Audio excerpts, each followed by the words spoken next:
Saya berasa tidak senang hati selepas makan malam. Suami saya, Malik, berkata dia akan menghantar saya ke hospital, tetapi sebaliknya dia membelokkan kereta ke jalan tanah merah yang lengang di pinggir daerah itu. Satu senyuman sinis terukir di wajahnya. Saya racun sup itu, katanya. Awak ada lebih kurang 30 minit lagi. Dengan itu, dia mengheret saya keluar dari kereta, meninggalkan saya di tepi jalan. Saya mula ketawa kerana ada sesuatu yang dia tidak tahu. Saya masih ingat petang itu dengan jelas. Matahari Kuala Lumpur baru sahaja terbenam dan lapisan kelembapan panas melekit turun, melekat di bahu saya seperti tuala basah. Saya pulang dari kerja lewat daripada biasa. Sebaik sahaja saya melangkah masuk ke pintu, aroma stik bakar dan bawang putih panggang menusuk hidung saya. Baunya begitu harum sehingga hati saya terasa sayu seolah-olah disentuh oleh tangan yang lembut dan sedih. Di dapur, Malik berdiri membelakangi saya, tangannya bergerak cekap di atas dapur. Apron hijau hutan yang saya belikan untuk ulang tahun perkahwinan ketiga kami terikat kemas di pinggangnya. Cahaya dapur yang hangat, asap nipis, bunyi mendidih lembut dari periuk di belakang dapur. Semuanya membentuk gambaran kehangatan, sejenis kehangatan yang jarang ada di rumah kami selama 6 bulan terakhir. Dia menoleh dan tersenyum lembut. Awak dah balik. Makan malam hampir siap. Mawar. Tinggal beberapa minit lagi. Saya hanya mampu berkata, baiklah, saya menggantung beg tangan di cangkuk dan bersandar di bingkai pintu, memerhatikannya. 5 tahun perkahwinan. Jika sesiapa bertanya kepada saya untuk menggambarkan suami saya akan menjawab tanpa berkedip, lelaki jenis yang membuat orang lain cemburu. Malik bekerja untuk sebuah firma pembangunan bandar utama di bandar. Bukan eksekutif atasan, tetapi jawatan yang stabil dengan gaji yang baik dan tetap. Dia seorang yang sederhana. Dia tidak berfoya-foya dengan rakan-rakannya, jarang meninggikan suara dan tidak pernah pulang lewat malam. Paling penting, dia seorang tukang masak yang hebat. Tukang masak jenis yang membuat ibu saya sendiri memujinya setiap kali dia melawat. Mawar, awak memang bertuah, katanya. Untuk seketika, saya pun percaya. Saya percaya sangat sehingga saya fikir hidup saya lengkap. Tetapi saya sedar bahawa kepercayaan itu seperti gelas yang diletakkan di atas meja. Ia tidak pecah kali pertama ia terlanggar. Ia hanya mendapat retakan kecil. Kemudian retakan itu merebak secara senyap. Suatu hari awak mengambilnya dan walaupun kelihatan utuh, ia hancur di tangan awak. Selama 6 bulan terakhir, Malik mula berubah. Ia bukan perubahan yang jelas, seperti personaliti baru, tetapi lebih seperti perubahan angin. Semuanya masih baik di permukaan, tetapi saya rasa seperti seseorang telah menukar kunci rumah saya sendiri dan saya berdiri di dalam, namun entah bagaimana masih terkunci di luar. Dia meletakkan kata laluan pada telefonnya. Sebelum ini dia akan melemparkannya ke sofa selepas mandi dan saya boleh mengambilnya untuk memeriksa masa tanpa berfikir 2 kali. Sekarang, dia membawanya masuk ke bilik mandi bersamanya. Pada waktu malam, dia tidur dengannya, skrin diletakkan di bawah bantalnya.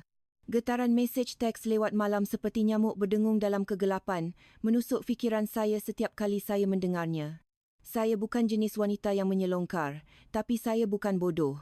Saya nampak cara dia terkejut apabila saya masuk ke bilik secara tiba-tiba. Saya nampak matanya melilau apabila saya bertanya, kenapa awak pulang lewat malam ini? Saya nampak kali dia mendakwa mempunyai perjalanan perniagaan secara tiba-tiba, namun beg pakaiannya hampir kosong.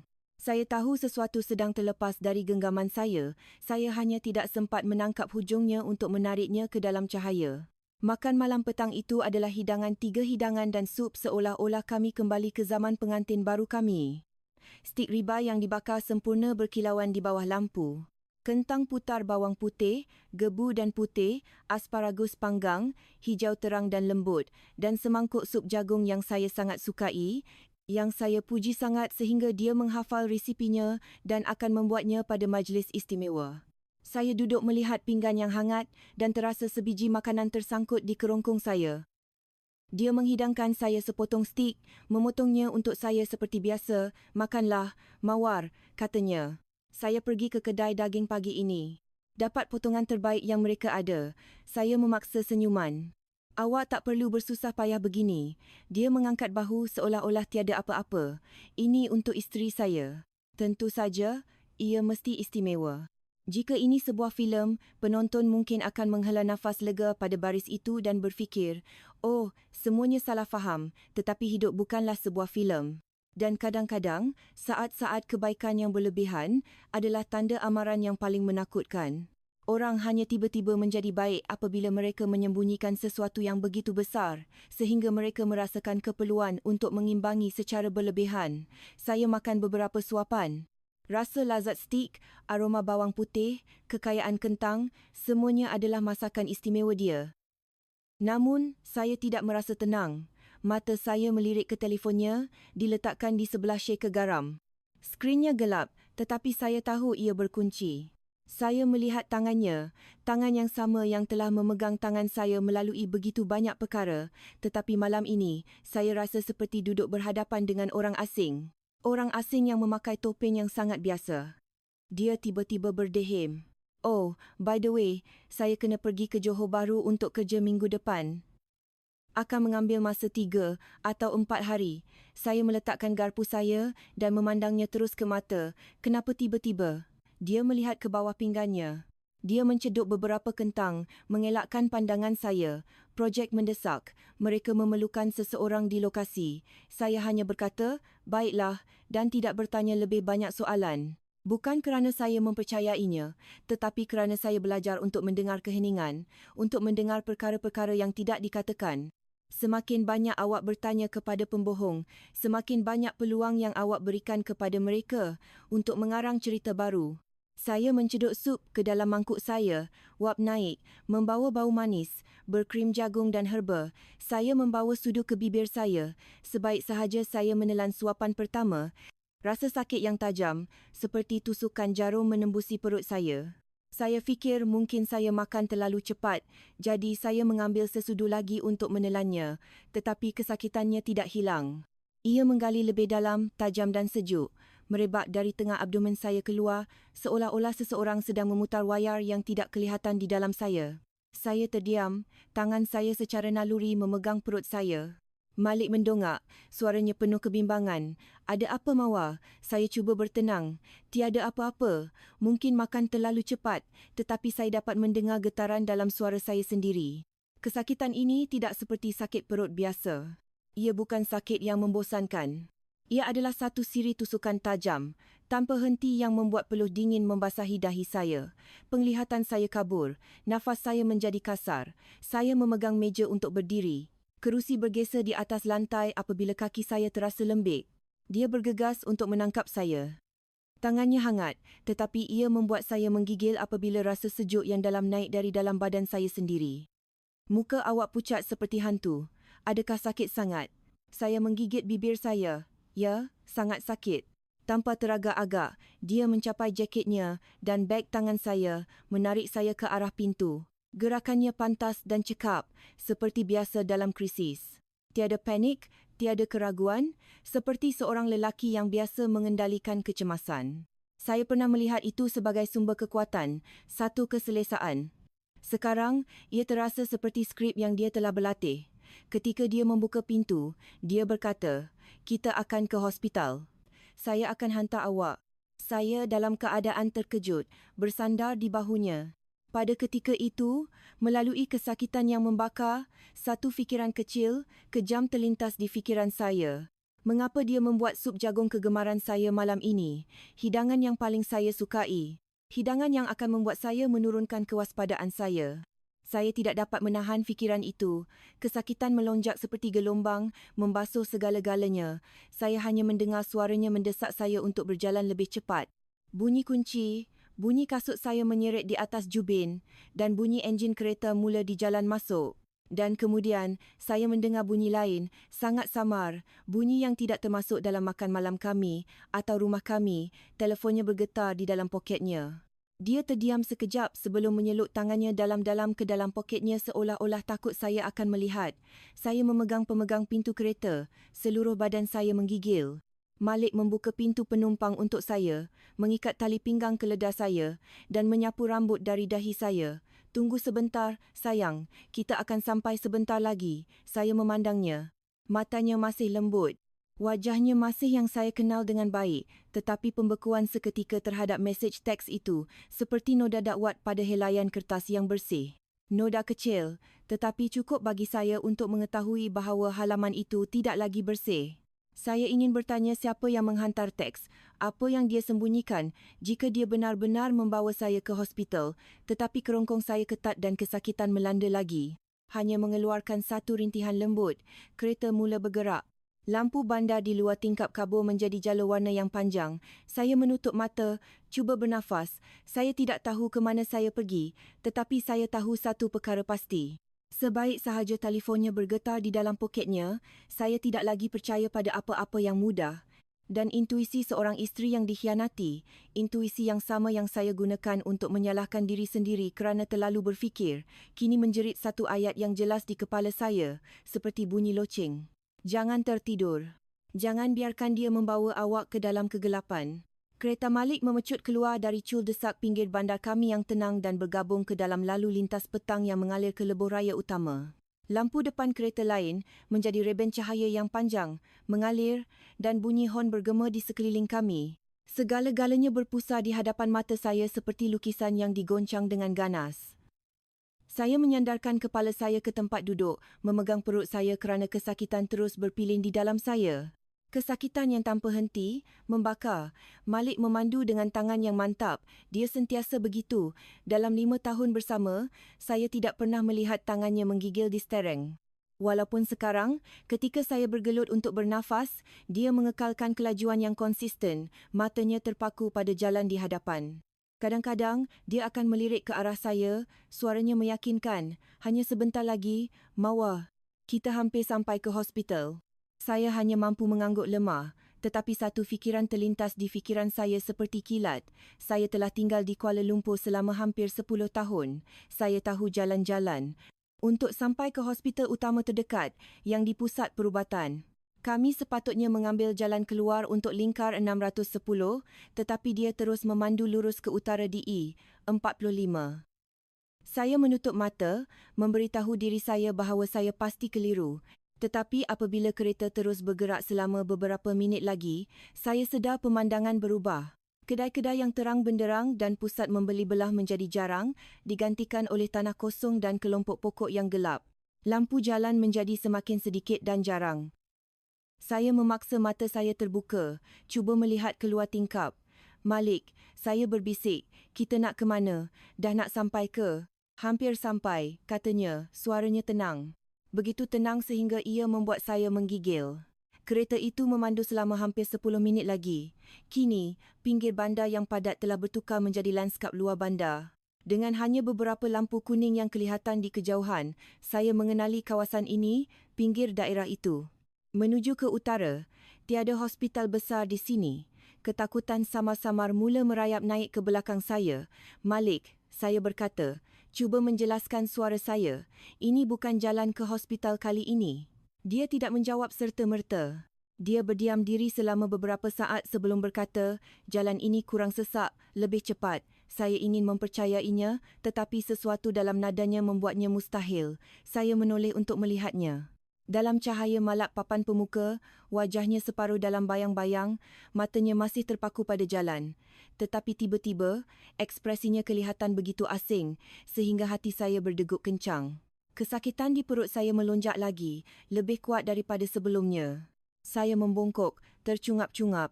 Malik, sakit sangat. Dia mengeluh lembut.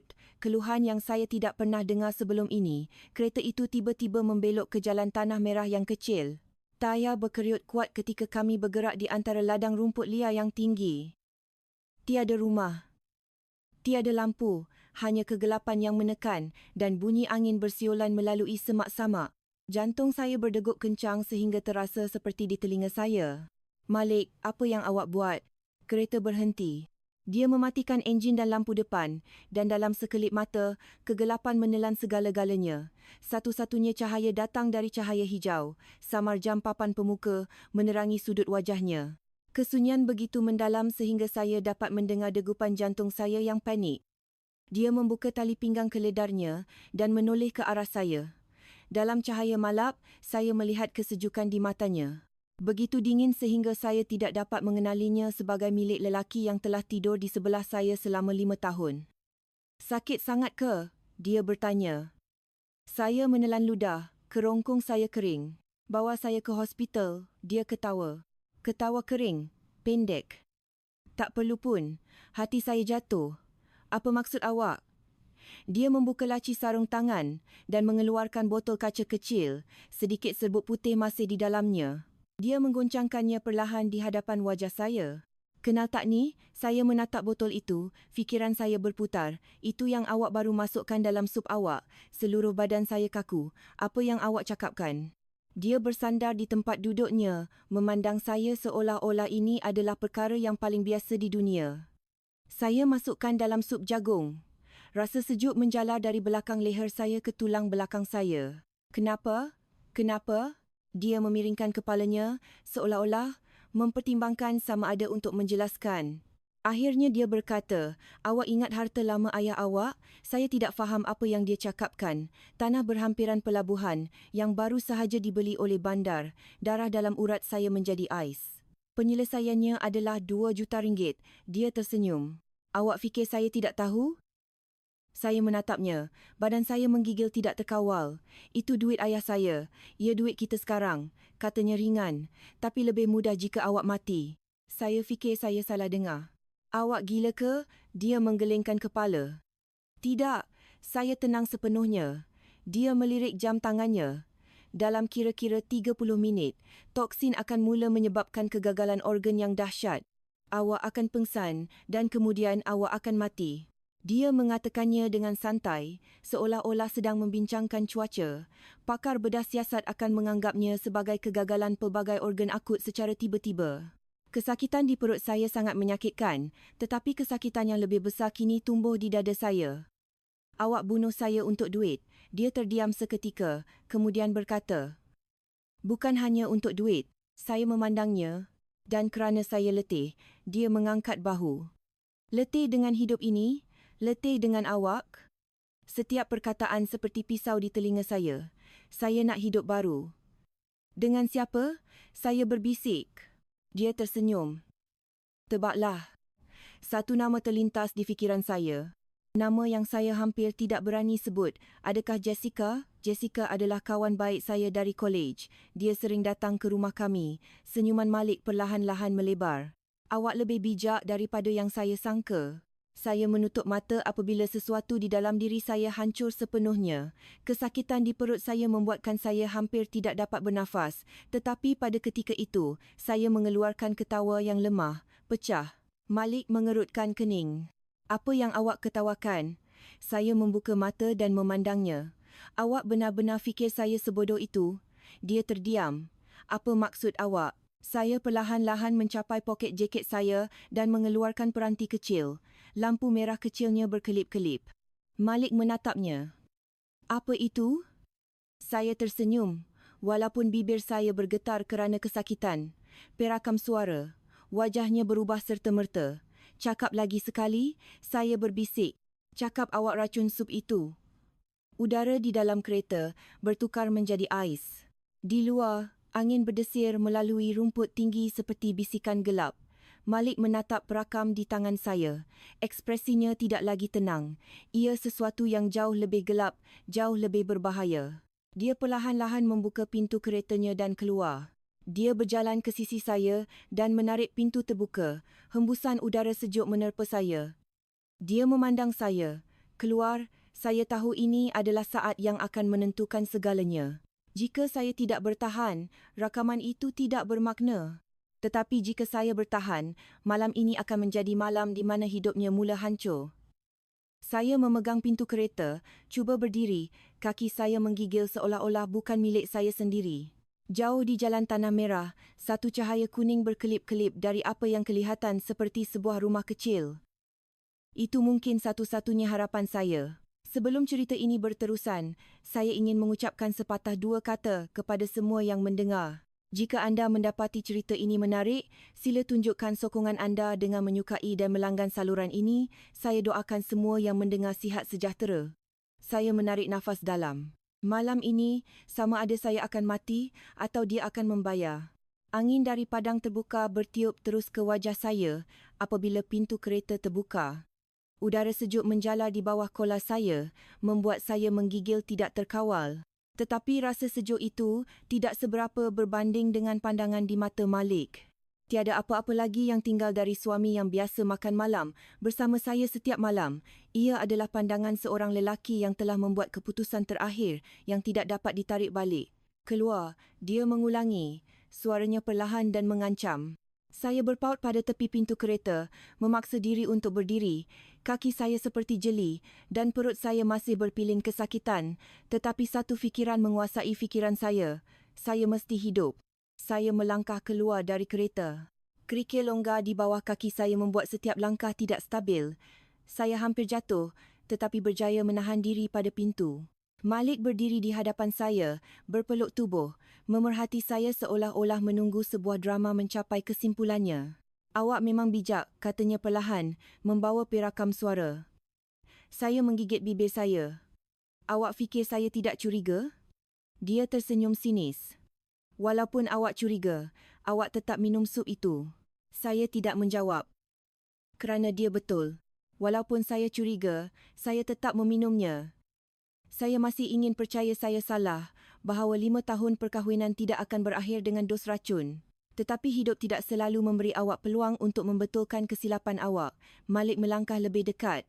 Berikan saya perakam itu. Saya memegang peranti itu erat di tangan saya. Tidak, matanya gelap. Awak fikir awak ada pilihan. Saya memandangnya terus ke mata. Jika awak bunuh saya, awak tidak akan terlepas. Dia mengeluarkan ketawa lembut. Menghina. Siapa yang akan percaya awak? Dia menunjuk ke arah padang gelap. Kosong. Tiada siapa di sini. Tiada kamera. Tiada saksi. Hembusan angin kencang bertiup dan rumput tinggi berdesir seperti bisikan. Malik menyambung. Suaranya tenang mengancam. Saya hanya akan kata awak sakit perut tiba-tiba.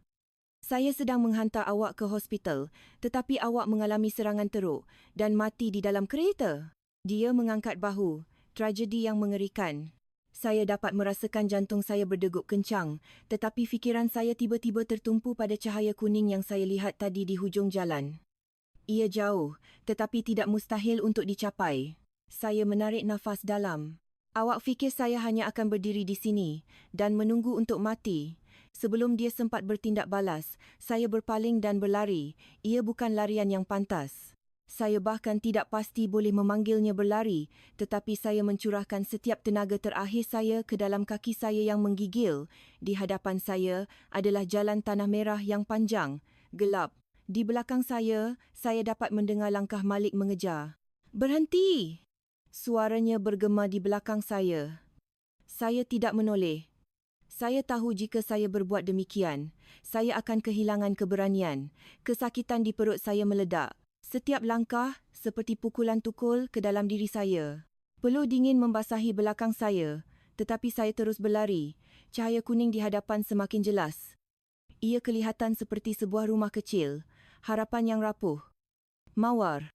Malik menjerit nama saya, suaranya tidak lagi tenang. Saya kata, "Berhenti." Saya tersandung pada batu dan jatuh teruk, mengikis tapak tangan saya pada kerikil tajam, menggigit kembali tangisan kesakitan. Saya mendorong diri untuk bangun. Saya tidak boleh berhenti. Jika saya berhenti, saya akan mati. Saya berlari lagi. Cahaya kuning kini lebih dekat. Saya dapat melihat bentuk sebuah rumah ladang satu tingkat lama di tepi jalan. Seekor anjing mula menyalak.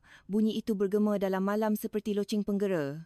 Saya mengumpulkan sisa kekuatan saya dan menjerit, "Tolong saya." Pintu depan rumah terbuka. Seorang lelaki tua, mungkin berusia lewat 60 kosyoan, melangkah keluar, memegang lampu suluh. Sinaran itu menembusi kegelapan dan menerpa wajah saya. Apa yang berlaku? Saya terhuyung-hayang ke arahnya, hampir rebah ke dalam pelukannya. "Tolong, tolong saya." Di belakang saya, langkah Malik berhenti. Saya menoleh ke belakang. Dia berdiri kira-kira 30 kaki jauhnya. Wajahnya separuh terang dalam kegelapan. Lelaki tua itu menyuluh lampu suluh ke arahnya. "Siapa awak?" Malik berdiam diri selama beberapa saat, kemudian memaksa senyuman yang tegang. "Tuan, isteri saya sakit perut teruk.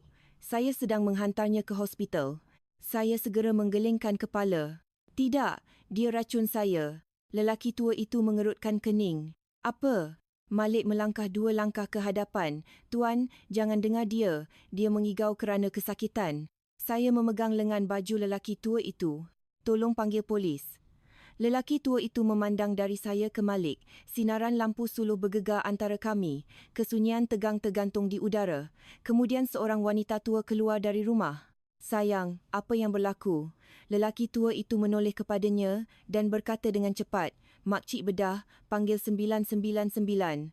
Malik terdiam. Kilatan kemarahan melintasi wajahnya. Dia menembak saya pandangan yang saya tahu saya tidak akan lupakan. Bukan pandangan seorang suami, tetapi pandangan seorang pemangsa yang rancangannya baru sahaja musnah. Dia berpaling dan melangkah cepat kembali ke keretanya yang diparkir di tempat bayangan. Enjin menderu hidup. Kereta berkeriut ketika ia berpusing dan memecut pergi ke dalam malam seperti haiwan yang cedera. Saya menghela nafas panjang dan kaki saya mengalah. Saya rebah ke tanah.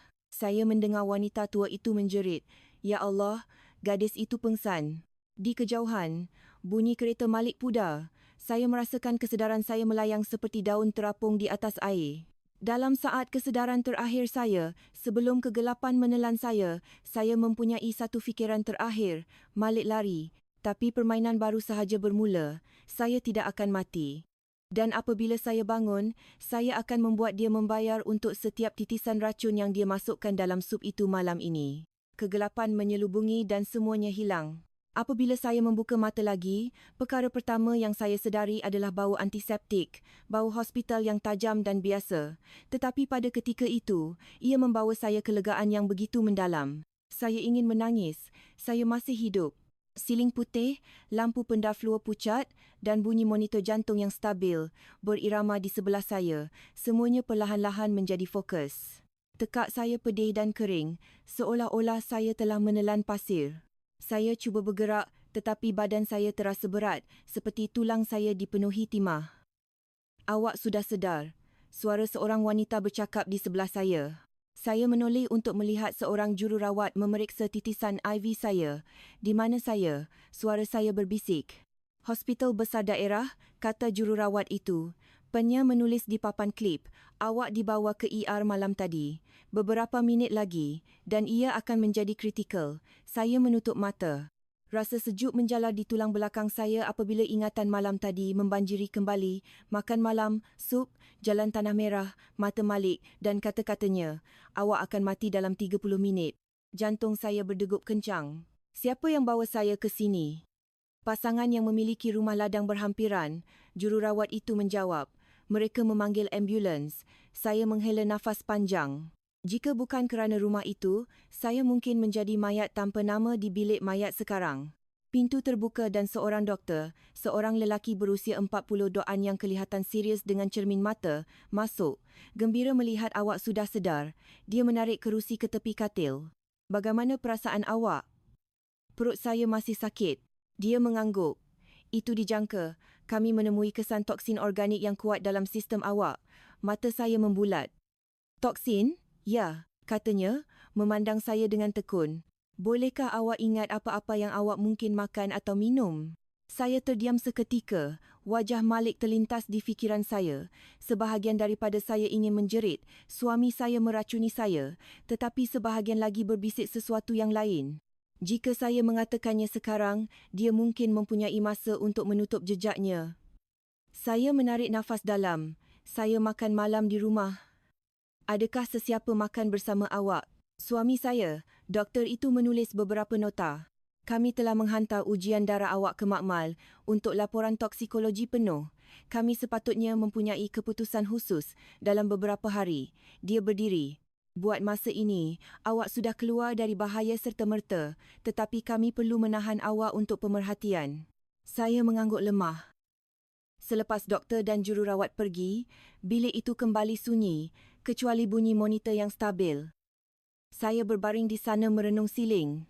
Dalam fikiran saya, kepingan-kepingan malam tadi mula bersatu. Malik tahu tentang wang penyelesaian dari harta ayah saya, 2 juta ringgit, jumlah yang cukup besar untuk merosakkan jiwa seseorang, tetapi yang paling menyakitkan bukan hanya wang. Ia adalah nama yang dia sebutkan. Jessica. Kawan baik saya. Kami saling mengenali sejak tahun pertama kolej.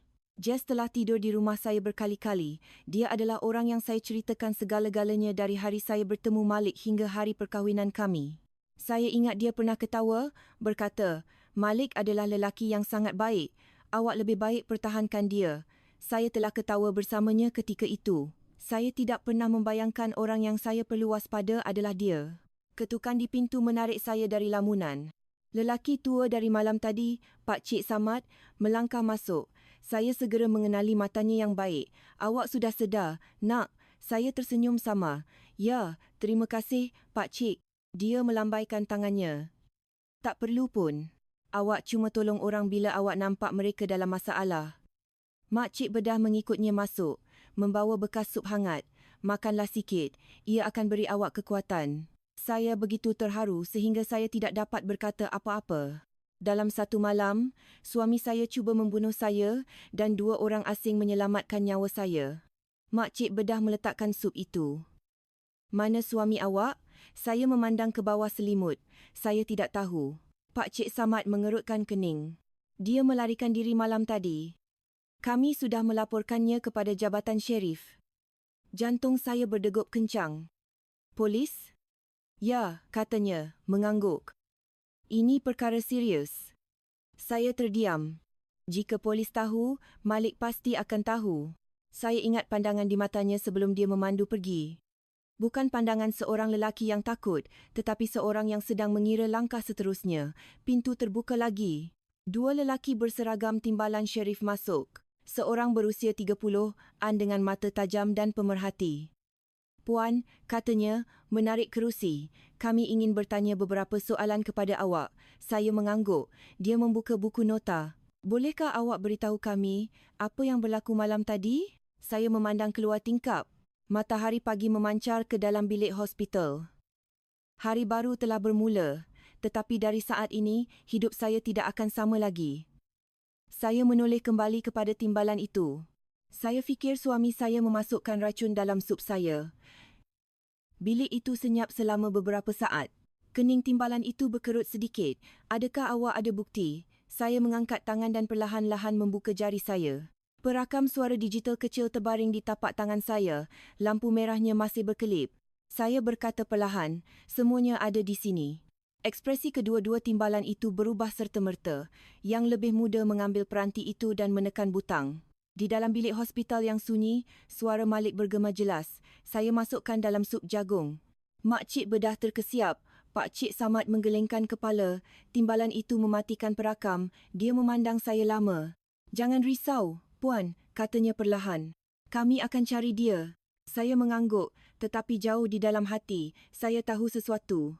Malik bukan jenis orang yang akan duduk menunggu untuk ditangkap. Dia pasti telah merancang laluan melarikan diri. Dan seorang lelaki yang akan meracuni isterinya, mampu melakukan apa sahaja. Saya memandang keluar tingkap. Matahari terang, tetapi saya tahu kegelapan cerita ini masih jauh dari berakhir. Perang saya baru sahaja bermula. Selepas kedua-dua timbalan itu pergi, bilik itu kembali sunyi, dengan suasana hospital yang steril. Monitor jantung berbunyi pada irama yang perlahan, sejuk. Saya berbaring merenung siling, merasakan seolah-olah hidup saya telah terbelah 2. Separuh adalah 5 tahun perkahwinan yang lalu, kehidupan yang saya fikir aman. Separuh lagi adalah kebenaran yang kejam. Lelaki yang tidur di sebelah saya setiap malam telah merancang pembunuhan saya. Tetapi bahagian yang paling menyakitkan bukan hanya Malik. Ia adalah Jessica. Namanya berpilin di fikiran saya seperti duri di kerongkong saya. Setiap kali saya memikirkannya, saya terasa sesak nafas. Jess dulu duduk dengan saya di dapur saya minum kopi dan bercakap tentang segala-galanya. Dia pernah bergurau, kalau awak dan Malik bercerai, saya rasa saya akan patah hati. Saya telah ketawa bersamanya ketika itu. Saya tidak pernah bermimpi bahawa suatu hari nanti, dia akan menjadi punca berakhirnya hubungan ini. Ketika saya termenung, telefon saya di meja sisi katil bergetar. Skrin menyala dengan nama yang biasa. Jess. Jantung saya terhenti. Saya menatap skrin selama beberapa saat ketika ia terus berdering. Saya menarik nafas dalam dan menjawab, "Hello." Suara Jessica kedengaran cemas dan risau. "Mawar." "Ya Allah, awak okey ke?" Saya terdiam. "Polis baru sahaja panggil saya. Mereka kata awak di hospital." "Apa yang berlaku?" Suaranya bergetar, kedengaran seperti kawan yang benar-benar ketakutan. Jika saya tidak tahu kebenaran, saya mungkin akan mempercayainya. Keracunan makanan. Saya berkata perlahan. Keracunan makanan? Jessica menghela nafas panjang. Ya Allah, awak menakutkan saya sampai mati. Saya fikir sesuatu yang teruk berlaku pada awak. Saya menggenggam telefon dengan erat. Sesuatu yang teruk memang berlaku. Terdapat jeda di hujung talian. Apa maksud awak? Saya berkata setiap perkataan dengan berhati-hati. Malik masukkan racun dalam sup saya. Talian menjadi senyap. Saya hampir dapat mendengar nafas Jessica terhenti. Apa yang awak cakapkan? Saya ada rakaman, saya menambah. Polis ada. Jessica menghela nafas panjang.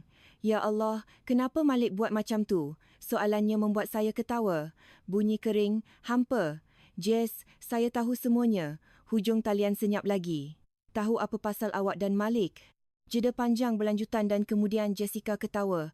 Bukan ketawa yang kelam kabut, tetapi ketawa lembut, dingin. Jadi awak tahu, hati saya sakit. Saya telah mempersiapkan diri untuk ini. Tetapi mendengarnya mengakui itu masih terasa seperti tangan memeras hati saya. Kenapa? Saya bertanya. Jessica mengeluh. Mawar, awak benar-benar nak tahu? Ya, kerana saya jatuh cinta padanya, katanya. Jawabannya mudah dan kejam. Sejak kali pertama awak kenalkan kami, saya menutup mata. Jadi, awak curi suami saya? Jessica ketawa lembut. Bukan mencuri. Orang pertama di sana bukan sentiasa yang betul. Saya memicit telefon. Awak tahu dia nak bunuh saya? Dia terdiam seketika sebelum berkata, saya tahu. Darah saya menjadi sejuk. Tetapi saya tidak fikir dia akan benar-benar melakukannya. Dia menyambung. Dia hanya mengatakannya apabila dia marah. Saya ketawa lagi. Dia masukkan racun dalam sup saya. Jessica tidak berkata apa-apa. Saya dapat mendengar dia mengeluh di hujung talian. Dengar, Mawar, anyway, awak tak mati. Kata-katanya mengejutkan saya. Jadi, mari kita katakan tiada bahaya sebenar berlaku. Saya merasakan darah mendidih dalam urat saya. Jess, keluar dari hidup saya. Saya meletakkan telefon. Telefon jatuh ke atas selimut. Seluruh badan saya menggigil. Bukan kerana takut, tetapi kerana kemarahan yang dingin dan tajam. Pintu bilik hospital terbuka. Ia adalah timbalan dari tadi. Dia memandang saya. Kami sudah mula mengesan telefon suami awak. Jantung saya berdegup kencang. Dia sudah hilang dari radar. Saya tidak terkejut. Bagaimanapun, katanya, meletakkan fail di atas meja. Kami menemui sejarah mesej teks yang panjang antara dia dan wanita lain. Saya melihat fail itu. Di halaman atas adalah nama yang biasa. Jessica. Saya menutup mata seketika, kemudian membukanya. Bolehkah saya lihat? Dia mengangguk. Saya mengambil fail itu. Mesej-mesej yang ditranskripsi muncul di hadapan mata saya. Hanya sedikit lagi. Dia akan pergi tidak lama lagi, dan kemudian wang penyelesaian itu adalah milik kita. Tangan saya mula menggigil. Timbalan itu memandang saya. Adakah awak ingin mendakwa wanita ini? Saya meletakkan fail itu. Satu fikiran perlahan-lahan terbentuk di fikiran saya. Jika saya menyerahkan segala-galanya kepada polis, Jessica dan Malik mungkin akan ditangkap. Tetapi itu terasa terlalu mudah. Mereka telah cuba membunuh saya. Saya mendongak. Sila teruskan mengikut undang-undang, saya berkata perlahan. Tetapi bagi urusan saya dengan mereka, saya terdiam seketika. Saya akan uruskan sendiri. Timbalan itu memandang saya, sedikit terkejut di matanya. Tetapi dia tidak bertanya lebih banyak soalan. Selepas dia pergi, saya berbaring semula di katil dan merenung keluar tingkap. Cahaya petang semakin pudar.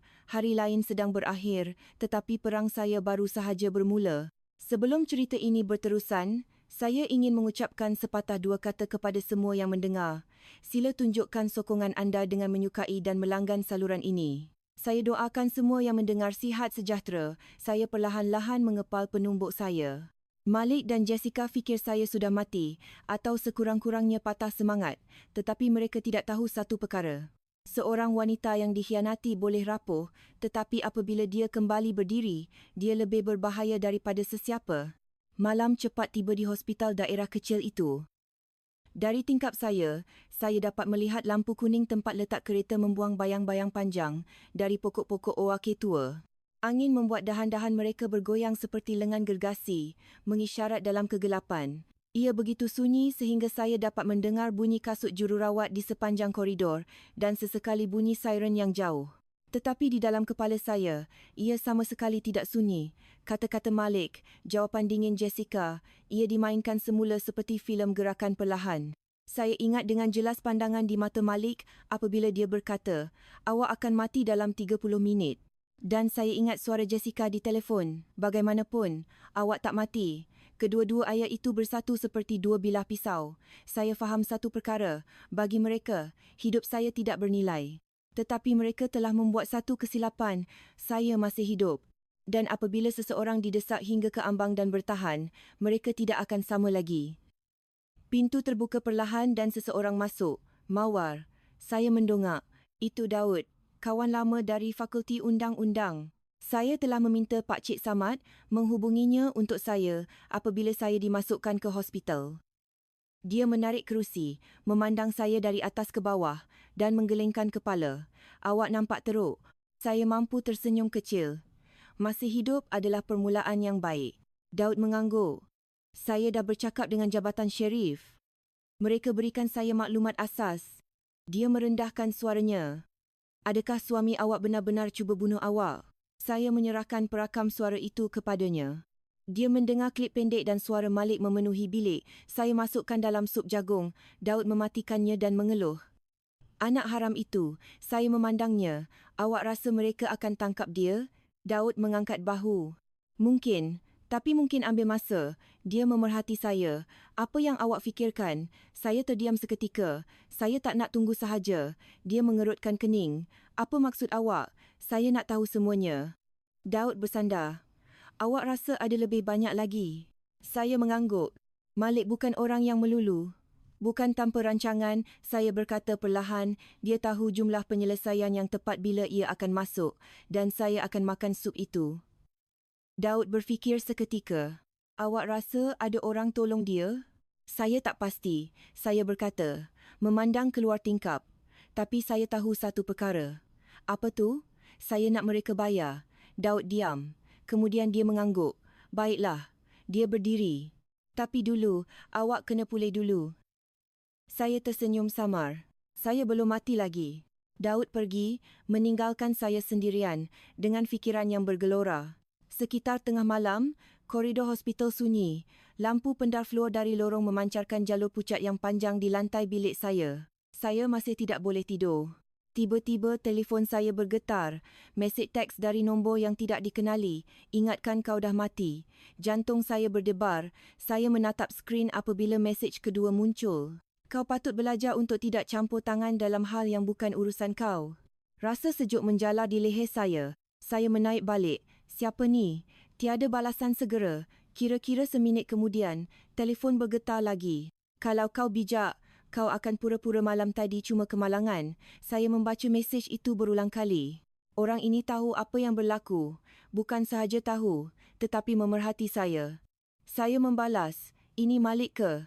Kali ini, ia mengambil masa hampir 2 minit untuk balasan datang. Tidak. Hanya satu perkataan, tetapi cukup untuk membuat saya menggigil. Saya hendak menaip lagi apabila telefon bergetar kali terakhir. "Ini satu-satunya amaran engkau. Berhenti menyiasat." Mesej itu berakhir dengan titik dan kemudian tiada apa-apa. Saya cuba menghubungi nombor itu semula. "Nombor yang anda dial tiada dalam perkhidmatan." Saya meletakkan telefon, tapak tangan saya berpeluh.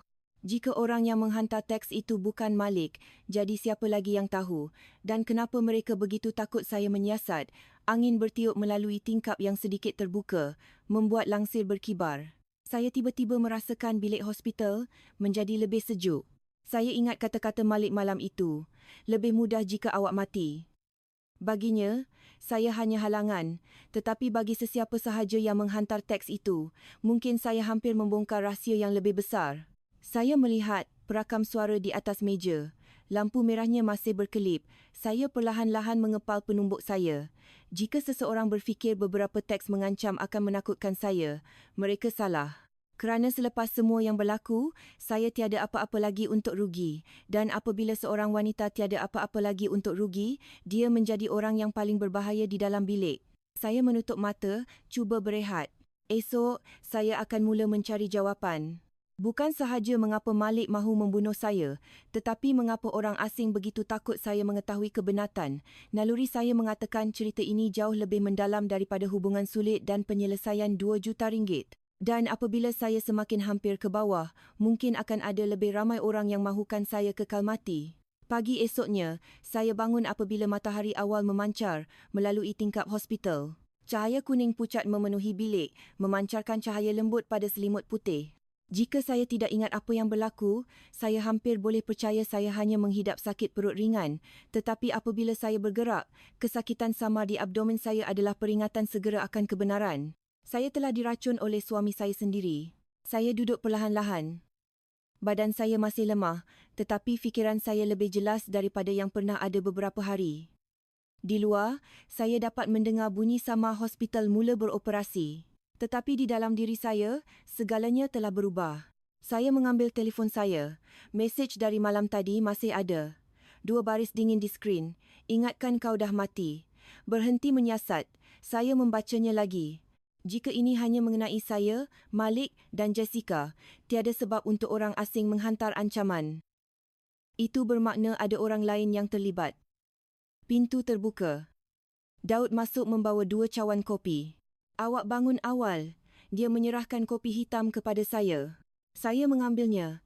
Kehangatan meresap ke dalam tangan saya. Saya ada tetamu malam tadi. Macam itulah. Daud mengerutkan kening. Apa maksud awak? Saya menunjukkan telefon saya. Apabila dia membaca teks, ekspresinya menjadi serius. Nombor tidak dikenali. Ya, Daud berfikir seketika. Saya akan minta kawan dalam bidang telekomunikasi jalankan nombor ini. Saya mengangguk, tapi saya rasa ini tidak semudah itu. Daud memandang saya. Awak rasa ada orang di sebalik ini? Saya tak pasti, saya berkata, meletakkan kopi saya. Tapi saya ingat sesuatu. Apa? Malam itu, saya berkata, telefon Malik bergetar. Daud menunggu saya menyambung. Saya nampak dia baca teks. Saya berkata, kening saya berkerut dan selepas itu, seluruh tingkah lakunya berubah. Berubah bagaimana? Daud bertanya. Macam dia sedang tunggu isyarat, saya berkata, memandangnya tepat. Macam seseorang suruh dia buat apa. Udara di dalam bilik menjadi berat. Daud berkata perlahan. Kalau itu benar, ini bukan sekadar rancangan pembunuhan demi wang. Saya mengangguk. Tepat sekali. Saya mengulang tayang beberapa bulan terakhir dalam fikiran saya. Perjalanan perniagaan Malik yang kerap dan luar biasa, panggilan telefon yang akan dia ambil di balkoni, masa-masa dia pulang lewat kelihatan tertekan. Pada masa itu, saya fikir ia hanya kerja. Sekarang, saya tidak begitu pasti. Daud berdiri. Selepas awak discharge, saya nak bawa awak balik ke bandar. Untuk apa? Kita perlu menyiasat kehidupan Malik, katanya. Kerjanya, kenalannya. Saya berfikir seketika, kemudian mengangguk. Baiklah. Daud pergi menguruskan beberapa kertas kerja. Saya berbaring semula di katil, merenung siling, menyusun serpihan ingatan. Saya ingat Malik bercerita tentang projek besar yang sedang diusahakan oleh firmanya, pembangunan serbaguna yang baru. Dia berkata, jika projek ini berjaya, kita akan stabil seumur hidup.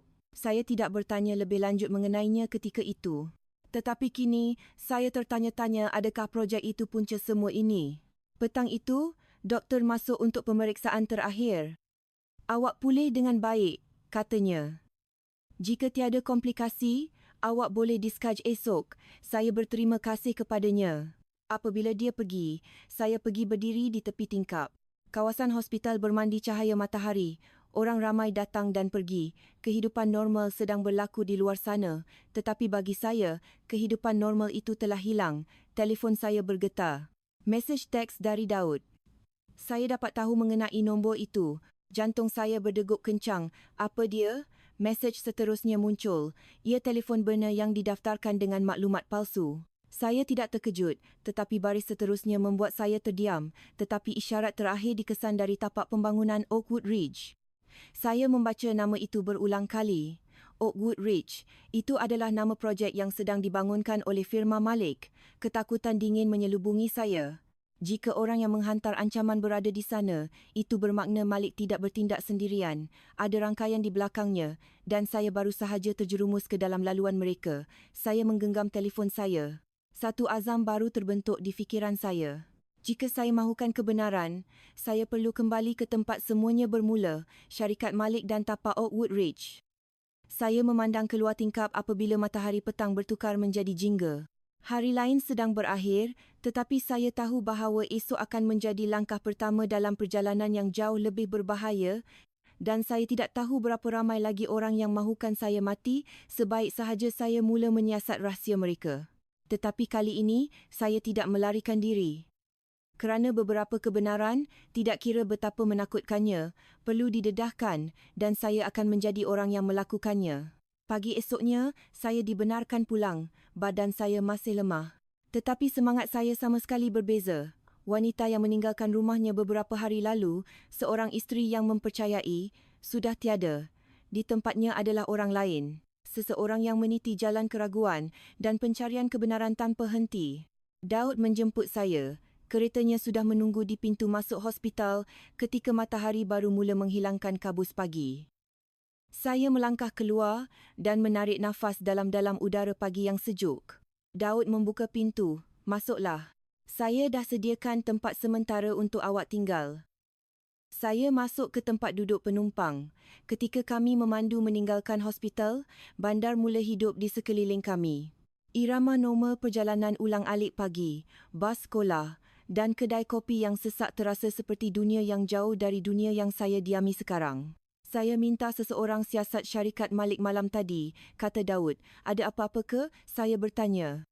Beberapa perkara pelik, dia mengangguk. Firma tempat Malik bekerja terlibat dalam perjanjian tanah besar di tapak Oakwood Ridge. Saya ingat nama itu, tempat yang sama dari mana isyarat telefon yang mengancam itu datang. Daud menyambung.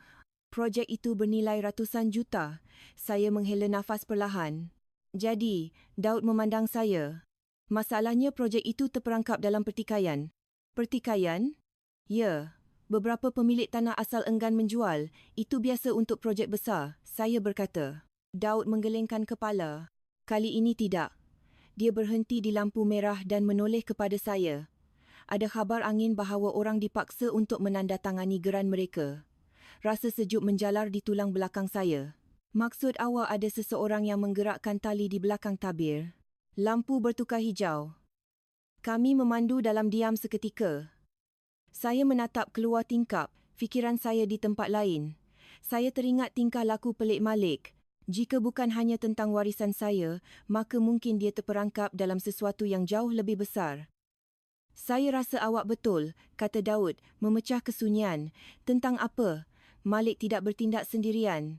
Kereta membelok ke jalan tepi yang sunyi dan berhenti di hadapan sebuah bangunan pangsa puri lama, tetapi terawat rapi. Ini tempat sepupu saya, Daud menjelaskan. Dia di luar negara selama beberapa bulan. Awak boleh tinggal di sini. Kami naik ke tingkat 3. Pangsapuri itu kecil tetapi bersih. Apabila saya meletakkan beg saya di sofa, perasaan selamat sementara menyelubungi saya, tetapi saya tahu ia tidak akan kekal. Daud menyerahkan telefon baru dan kad SIM kepada saya. Gunakan ini. Sangat sedikit orang akan mempunyai nombor ini. Saya mengangguk. Saya ada mesyuarat petang ini, katanya. Dengan siapa? Seorang wartawan penyiasat. Saya terkejut. Wartawan? Ya, kata Daud. Ini mungkin lebih besar daripada yang kita sangka. Saya faham. Jika ada orang berkuasa yang terlibat, menarik perhatian umum kepada cerita itu, mungkin satu-satunya perlindungan kami. Petang itu, kami bertemu wartawan, Ben, di sebuah kedai kopi kecil. Dia seorang lelaki kurus berusia pertengahan 30 plus, dengan mata yang tajam dan cerdik. Selepas saya menceritakan keseluruhan kisah saya, Ben terdiam lama. Akhirnya, dia berkata, "Ini berbahaya." Saya tersenyum hamba. Saya tahu. Ben memandang saya. Tetapi jika apa yang awak cakapkan itu benar, ini lebih daripada sekadar cubaan membunuh. Apa yang awak fikirkan? Daud bertanya. Ia mungkin satu konspirasi, Ben membalas, jantung saya berdegup kencang. Saya pernah dengar perkara tentang tapak Oakwood Ridge. Ben menyambung. Perkara apa? Dia bertanya. Banyak urusan kotor. Awak ada bukti? Saya bertanya. Ben menggelengkan kepala. Belum ada. Dia memandang saya. Tapi kalau awak nak cari kebenaran, saya boleh tolong. Bagaimana? Daud bertanya. Saya kenal beberapa orang yang pernah bekerja di tapak itu, kata Ben. Mungkin kita boleh cari sesuatu. Kami meninggalkan kedai kopi ketika senja mula tiba. Dalam perjalanan pulang ke Pangsapuri, saya rasa segalanya bergerak lebih pantas. Pintu baru telah terbuka, tetapi saya tidak tahu apa yang ada di sebaliknya. Malam itu, saya tidak dapat tidur. Sekitar tengah malam, telefon baru saya bergetar dengan mesej teks dari nombor yang tidak dikenali. Jantung saya berdebar kencang. Hanya ada satu baris. Jangan balik ke Oakwood Ridge. Saya duduk tegak. Mesej kedua datang serta-merta. Kalau tak nak mati betul-betul, saya menatap skrin. Seketika kemudian, saya berdiri dan berjalan keluar ke balkoni. Bandar adalah lautan cahaya di bawah dan angin malam sejuk pada kulit saya. Saya menggenggam telefon erat-erat. Seseorang sedang memerhati saya. Mereka tahu saya sedang menyiasat. Tetapi itu hanya membuat saya lebih yakin akan satu perkara. Saya semakin hampir kepada kebenaran. Dan semakin dekat saya, semakin takut mereka menjadi. Saya masuk semula dan melihat diri saya di cermin. Wajah saya masih pucat, tetapi mata saya berbeza. Mereka bukan lagi mata wanita yang dikhianati. Mereka adalah mata seseorang yang bertekad untuk menghabiskan ini sehingga akhir. Tidak kira apa kegelapan atau bahaya yang akan datang, saya akan teruskan kerana beberapa kebenaran tidak boleh dikuburkan selama-lamanya. Malam itu, saya hampir tidak tidur. Dua teks amaran itu dimainkan semula di fikiran saya. Jangan kembali ke Oakwood Ridge dan jika awak tidak mahu mati betul-betul. Saya duduk di sofa sehingga subuh, melihat lampu bandar pudar dan kemudian cerah semula apabila hari baru bermula. Saya tahu satu perkara pasti, apabila seseorang berusaha keras untuk menghentikan awak, itu bermakna awak hampir dengan apa yang mereka sembunyikan. Sekitar jam 7 pagi, Daud tiba dengan sandwich sarapan dan kopi. Dia melihat saya masih dalam pakaian semalam, tak tidur, tak boleh. Dia meletakkan beg di atas meja. Saya dah agak, saya menyerahkan telefon saya kepadanya. Dia membaca mesej-mesej itu. Keningnya berkerut. Mereka tahu awak sedang menyiasat. Itu yang saya fikirkan juga. Daud duduk berhadapan dengan saya. Ini mungkin bukan Malik, dia berfikir. Kenapa tidak? Kalau dia akan bersembunyi, dia dalam buruan. Dia takkan cukup bodoh untuk menghantar mesej kepada awak. Saya mengangguk. Itu selaras dengan fikiran saya sendiri yang bermakna ia adalah orang lain. Daud mengeluh. Dan orang itu kemungkinan besar berkaitan dengan pembangunan itu. Kami makan dalam diam. Sekitar jam 9 pagi, telefon Daud berdering. Dia melihat skrin. Ini Ben. Saya duduk tegak. Daud meletakkan panggilan itu pada pembesar suara. Ada apa? Suara Ben di hujung talian tegang. Saya baru bercakap dengan sumber saya dari tapak itu. Dan dia berkata, beberapa perkara yang sangat pelik telah berlaku di sana selama berbulan-bulan. Macam apa? Saya bertanya serta-merta. Ben terdiam, memilih kata-katanya dengan teliti. Penduduk yang menentang projek itu diancam. Udara di dalam bilik terasa berat. Diancam? Ya, Ben menyambung. Beberapa orang malah diserang. Adakah polis terlibat? Daud bertanya. Mereka terlibat? Ben menjawab. Tetapi, mereka tidak pernah dapat mencari siapa di sebaliknya. Rasa sejuk menjala di tulang belakang saya. Bolehkah kami bertemu sumber awak? Saya bertanya. Dia bersetuju untuk bertemu, kata Ben. Di mana? Dekat tapak. Daud segera menyampuk. Tak boleh. Terlalu berbahaya. Saya akan bersamanya, Ben membalas. Saya memandang Daud. Dia menggelengkan kepala. Tetapi fikiran saya sudah bulat. Saya akan pergi. Mawar, awak gila, kata Daud. Saya perlu jumpa Malik. Saya menegaskan. Saya perlu dengar kebenaran dari mulutnya sendiri. Daud mengeluh. Baiklah, tapi saya akan ikut awak. Petang itu, kami memandu keluar dari bandar menuju ke tapak Oakwood Ridge. Landskap perlahan-lahan berubah dari kawasan bandar ke padang terbuka dan gudang. Apabila papan tanda untuk pembangunan itu kelihatan, jantung saya mula berdegup kencang. Di sinilah semuanya bermula. Kami bertemu Ben di sebuah restoran tepi jalan. Dia sudah berada di sana. Topi baseball ditarik rendah, menutupi wajahnya. Apabila dia melihat kami, dia berdiri. Sumber saya sedang menunggu. Di mana? Saya bertanya. Ben menunjuk ke jalan masuk kecil di belakang restoran. Di sana. Kami berjalan di laluan tanah ke kelompok rumah lama yang sederhana. Seorang lelaki berusia 50-an berdiri di hadapan salah satu rumah. Ini Pak Cik Karim, Ben memperkenalkan kami. Lelaki itu memandang saya lama. Awak yang diracun. Saya mengangguk. Dia mengeluh. Saya dah agak. Saya terkejut. Awak tahu apa yang berlaku? Pak Cik Karim melihat sekeliling dengan gugup. Kemudian dia merendahkan suaranya. Syarikat tempat suami awak bekerja, mereka tak bersih. Hati saya berdebar. Boleh awak lebih spesifik? Pak Cik Karim bercakap perlahan. Mereka nak tanah ni, tapi ramai antara kami tak nak jual. Dia memandang saya tepat. Kemudian perkara mula berlaku. Perkara apa? Daud bertanya. Orang diancam, kata Pak Cik Karim. Beberapa orang dipukul. Bagaimana dengan suami saya? Saya bertanya. Pak Cik Karim terdiam. Saya pernah nampak dia dengan sekumpulan lelaki pelik. Lelaki pelik, ya, dia menyambung. Mereka tak nampak macam pekerja syarikat. Awak tahu siapa mereka? Ben bertanya. Dia menggelengkan kepala. Tapi saya tahu satu perkara. Kami menunggu. Dia memandang saya. Seseorang beritahu saya projek ini bukan hanya tentang membina pembangunan. Jadi apa? Saya bertanya. Dia merendahkan suaranya hampir berbisik. Mereka sembunyikan sesuatu di bawah tanah itu. Hembusan angin kencang bertiup di sepanjang jalan. Saya berdiri kaku, merasakan seolah-olah tanah baru sahaja bergeser di bawah kaki saya. Jika itu benar, maka cubaan pembunuhan saya bukan hanya tentang wang. Ia adalah tentang rahsia yang jauh lebih besar. Rahsia yang seseorang sanggup bunuh untuk melindunginya. Saya memandang ke arah pembangunan yang jauh di bangunan kelabu yang sunyi. Dan buat pertama kalinya, saya faham bahawa pertarungan ini bukan lagi antara saya dan Malik. Ia adalah antara saya dan kuasa gaib yang berkuasa. Kata-kata Pak Cik Karim tergantung di udara, berat dan mengancam. Saya berdiri di sana beberapa saat cuba memproses semuanya. Pembangunan bernilai jutaan dolar, penduduk yang diancam, dan rahsia yang terkubur di bawah tanah. Boleh awak ceritakan lagi? Saya bertanya perlahan. Apa yang ada di bawah tanah itu? Pak Cik Karim menggelengkan kepala. Saya tak tahu dengan tepat. Dia menunjuk ke arah tapak Oakwood Ridge yang jauh.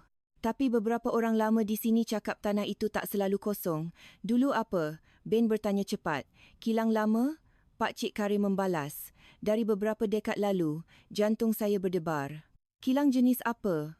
Pak Cik Karim berfikir sejenak. Kilang kimia, saya rasa. Angin sepoi-sepoi membawa bau tanah kering dan rumput liar. Saya memandang pembangunan itu pada struktur moden, membayangkan apa yang ada di bawahnya. Daud berkata. Bila kilang itu ditutup? Lebih 20 tahun yang lalu, kata Pak Cik Karim, ia ditinggalkan lama selepas itu. Jadi kenapa bina pembangunan baru di atasnya sekarang? Ben mendesak. Pak Cik Karim mengangkat bahu.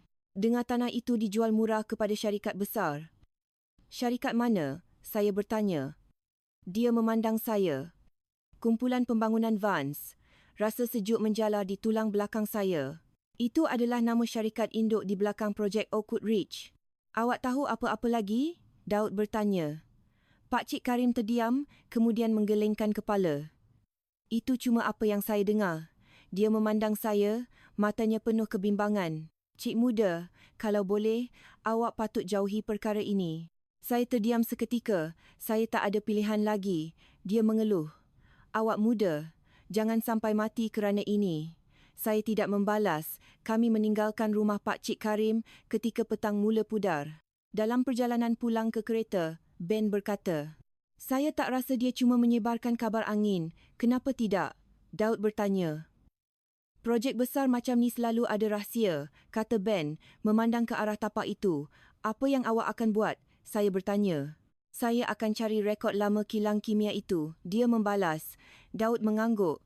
Mungkin ada petunjuk di sana. Kami berpisah dengan Ben di restoran. Dia berjanji akan menelefon sebaik sahaja dia menemui apa-apa. Dalam perjalanan pulang, saya duduk dalam diam, melihat matahari terbenam mewarnai ladang-ladang dengan cahaya merah lembut. Apa yang awak fikirkan? Daud bertanya. Saya tak tahu, saya berkata. Tapi saya rasa ini jauh lebih besar daripada yang kita sangka. Ia mungkin begitu, Daud bersetuju. Dia memandu seminit lagi sebelum menambah. Tapi satu perkara pasti. Apa tu? Malik tahu. Saya menoleh memandangnya. Dia bekerja dalam projek itu, kata Daud. Jika ada rahsia di bawah tanah itu, dia pasti tahu mengenainya. Saya teringat kembali pandangan di mata Malik malam itu. Mungkin dia tidak hanya ingin membunuh saya untuk wang. Mungkin saya secara tidak sengaja telah menemui sesuatu. Hari sudah gelap ketika kami tiba kembali di Pangsapuri. Sebaik sahaja saya masuk, telefon saya bergetar, mesej teks dari Ben. Saya jumpa sesuatu. Jantung saya berdebar kencang. Apa? Mesej seterusnya muncul. Fail lama dari kilang kimia. Saya menelefonnya serta-merta. Saya sedang melihat dokumen-dokumen itu sekarang, kata Ben sebaik sahaja dia menjawab. Apa yang ada di dalamnya? Kilang itu disiasat. Untuk apa? Saya bertanya. Ben terdiam seketika. Pencemaran kimia. Saya mengerutkan kening. Itu saja? Tidak. Suaranya menjadi suram. Mereka disyaki menanam sisa toksik secara haram di harta benda itu.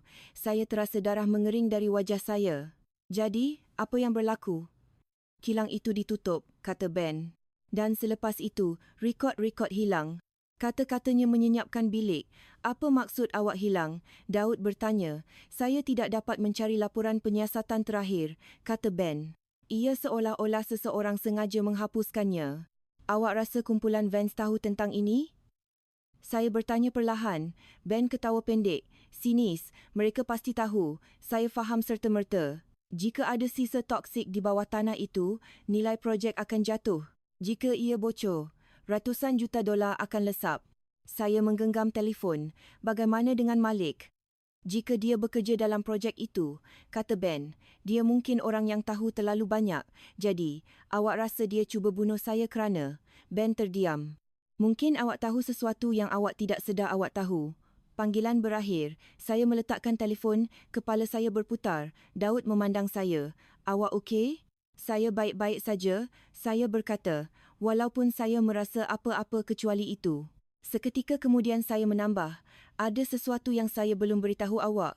Dia menunggu. Malam itu sebelum semuanya berlaku, saya terdiam. Malik berkata sesuatu. Apa yang dia cakap? Saya memandang Daud. Dia cakap, kalau saya mati, semuanya akan selesai. Bilik itu senyap.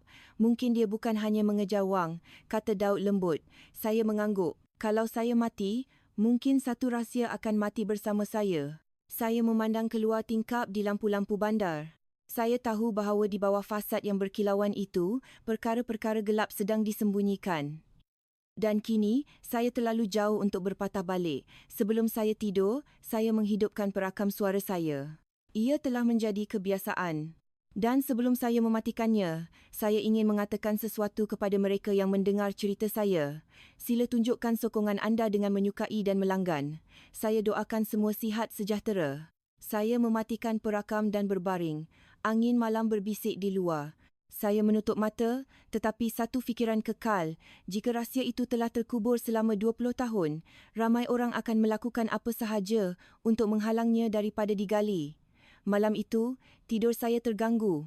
Fikiran saya kacau bilau dengan imej. Sup, mata dingin Malik, teks-teks mengancam dan kata-kata Ben tentang kilang kimia lama. Semuanya adalah teka-teki dan saya tahu kepingan-kepingan itu saling berkaitan. Saya hanya tidak dapat melihat bagaimana. Saya bangun sekitar jam 3 pagi. Bilik gelap, kecuali lampu jalan yang menyinari melalui bidai. Saya berbaring diam beberapa minit, kemudian memutuskan untuk mendapatkan segelas air. Apabila saya melangkah ke ruang tamu, perasaan aneh menyelubungi saya. Pintu balkoni sedikit terbuka. Saya ingat dengan jelas saya menutupnya sebelum tidur. Saya merangkak lebih dekat. Angin malam menyapu langsir. Jalan di bawah kosong, tetapi perasaan bahawa seseorang baru sahaja berdiri di situ sangat terasa. Saya menutup pintu, menguncinya dan kembali ke bilik saya. Pagi esoknya, Daud menemui saya di meja. Komputer riba saya terbuka. Apa yang awak buat? Menyelidik kilang kimia itu. Dia datang dan melihat skrin yang menunjukkan beberapa artikel berita lama yang berserpihan. Kilang itu ditutup pada tahun 2001, saya berkata, selepas siasatan ke atas sisa toksik yang tertanam. Adakah ada kesimpulan? Tidak, saya menggelengkan kepala. Semua rekod rasmi hilang begitu sahaja. Daud bersandar. Macam ada orang yang hapuskan segalanya. Saya mengangguk. Dan 20 tahun kemudian, tanah yang sama menjadi tapak projek kumpulan Vance. Daud memandang saya. Awak rasa mereka cuba menutup masa lalu? Bukan hanya menutupnya, saya berkata. Mereka mungkin membina di atas bom jangka yang sedang berdetik. Dia diam seketika. Tapi apa kaitan semua ini dengan awak? Saya memandangnya. Malik, Daud faham. Jika Malik terlibat dalam projek itu, dia mungkin telah mengetahui sesuatu yang dia tidak sepatutnya tahu. Atau lebih buruk, dia adalah sebahagian daripada penutupan itu.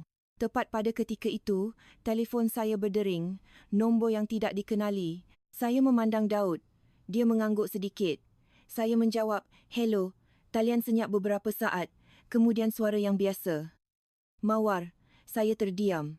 "Itu Malik." Saya menggenggam telefon. "Awak berani panggil saya?" Dia mengeluh. "Saya tahu awak masih hidup. Awak kecewa?" "Tidak." Suaranya merendah.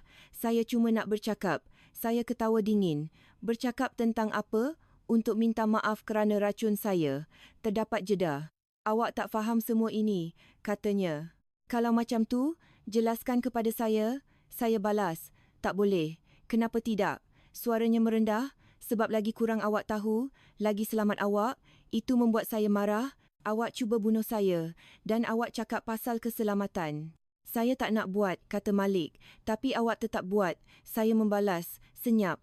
Seketika kemudian, dia berkata, "Mawar, awak kena berhenti." Jantung saya berdegup kencang. "Berhenti apa?" "Berhenti menyiasat pembangunan itu." Saya memandang Daud yang sedang mendengar dengan teliti. "Kenapa?" Malik tidak menjawab serta-merta. Kemudian dia berkata sesuatu yang membuat darah saya mengalir dingin. "Ada orang yang tidak mahu awak hidup. Macam awak," saya berkata perlahan. "Tidak." Malik membalas, "Saya hanya ikut arahan." Itu adalah sebahagian baru teka-teki itu. "Arahan siapa?" Dia tidak akan menjawab. Dia hanya berkata, "Mawar, kalau awak teruskan, mereka takkan biarkan awak pergi." Saya ketawa kecil, pahit. "Mereka belum biarkan saya pergi lagi kan?" Talian senyap lama. Kemudian, "Saya minta maaf. Saya hendak berkata lebih banyak." Apabila panggilan terputus secara tiba-tiba, saya cuba menelefon kembali. Nombor itu tiada dalam perkhidmatan. Bilik itu sunyi. "Apa yang dia cakap?" Daud bertanya. Saya menceritakan keseluruhan perbualan itu. Daud termenung. "Jadi, sekarang jelaslah." "Apa yang jelas?" "Malik cuma umpama bidak," katanya. "Awak rasa dia dipaksa?" "Mungkin," kata Daud. "Dan orang di belakangnya adalah bahaya sebenar." Saya duduk di sana, kata-kata Malik bergema di kepala saya. "Ada orang yang tidak mahu awak hidup." Jika itu benar, siasatan saya telah menyentuh isu penting. Petang itu, Ben menelefon lagi. Saya jumpa seseorang yang pernah bekerja di kilang kimia lama itu. Jantung saya berdegup kencang. "Apa yang dia cakap?" "Dia cakap betul-betul sebelum kilang itu ditutup. Ada kemalangan," Ben membalas. "Laporan mengenainya tidak pernah diumumkan kepada umum." "Kemalangan jenis apa?" saya bertanya dengan cemas. Ben merendahkan suaranya. "Tangki penyimpanan kimia pecah. Mereka menanam segala-galanya, semua sisa di harta benda itu." Kerongkong saya kering. "Kalau itu terbongkar," Ben menyambung, "seluruh projek akan runtuh." Saya memandang keluar tingkap di langit yang semakin gelap. Satu fikiran terlintas di fikiran saya. Jika Malik tahu rahsia itu, maka dia bukan hanya seorang pengkhianat. Dia adalah kunci kepada keseluruhan perkara ini. Dan jika orang di belakang ini takut kebenaran terbongkar, maka mungkin saya bukan satu-satunya yang dalam bahaya. Selepas panggilan Malik, saya berdiam diri sepanjang petang itu. Saya duduk di tepi tingkap memerhati lampu-lampu bandar. Fikiran saya kusut. Malik berkata dia hanya mengikut arahan. Arahan siapa? Dan mengapa seorang lelaki seperti dia sanggup membunuh isterinya sendiri? Daud keluar ke balkoni dan meletakkan secawan teh di atas meja di hadapan saya. "Apa yang awak fikirkan?" "Saya fikir mungkin Malik bukan raksasa dari awal." "Awak masih mempertahankan dia?" Daud bertanya, mengerutkan kening. "Saya tidak mempertahankan dia." Saya menggelengkan kepala. "Tapi kalau dia cakap benar, itu bermakna seseorang memaksa dia untuk melakukannya." Daud mempertimbangkan ini. "Mungkin," dia mengakui, "tapi dia tetap racun awak." Saya tidak dapat menafikan itu. Tetapi jauh di dalam hati, saya tahu Malik bukan jenis orang yang akan mengambil risiko sebesar itu. Sebelum semua ini, dia berhati-hati, hampir pemalu. Lelaki seperti itu tidak akan bertukar, menjadi pembunuh tanpa tekanan yang amat sangat. Telefon saya bergetar, ia adalah mesej teks dari Ben. Saya jumpa seseorang yang bekerja dalam projek Oakwood Ridge. Dia bersedia untuk bercakap.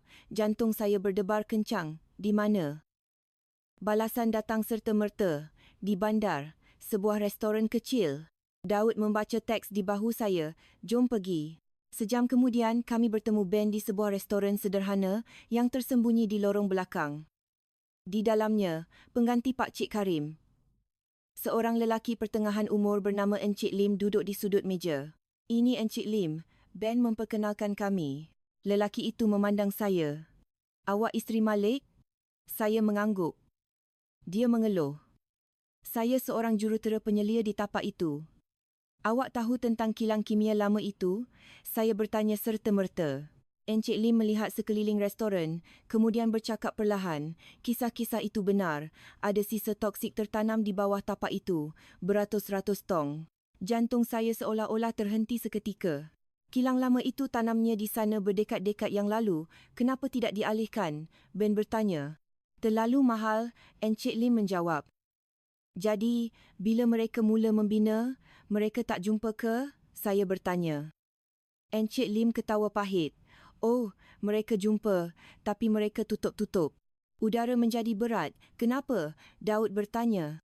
Sebab kalau kebenaran terbongkar, projek itu akan ditutup, kata Encik Lim. Ratusan juta dolar akan lesap begitu sahaja. Bagaimana dengan Malik? Ben bertanya. Encik Lim memandang saya. Dia adalah juru ukur yang bertanggungjawab untuk penilaian tanah awal. Jantung saya berdebar. Maksudnya dia tahu. Encik Lim mengangguk. Malik adalah orang pertama yang menemui tong-tong itu. Tangan saya terasa sejuk. Jika Malik menemui tong-tong itu, dia adalah ancaman terbesar kepada projek itu. Apa yang berlaku selepas itu? Ben bertanya. Dia hilang dari tapak itu buat sementara waktu, kata Encik Lim. Hilang, ya. Tiada siapa tahu ke mana dia pergi. Saya melihat ke bawah. Itu pasti, masa perjalanan perniagaan misterinya bermula. Awak tahu siapa di belakang projek itu? Daud bertanya. Encik Lim menggelingkan kepala. Saya hanya tahu ia adalah kumpulan pembangunan Vance. Dia merendahkan suaranya. Tapi saya dengar ada orang lain di belakang mereka. Siapa? Ben mendesak. Orang yang mempunyai kaitan dengan kerajaan bandar lama. Kerongkong saya terasa kering. Jika itu benar, rahsia ini telah dilindungi selama lebih 20 tahun. Encik Lim memandang saya. Cik muda, kalau awak bijak, awak akan undur diri. Kenapa? Saya bertanya.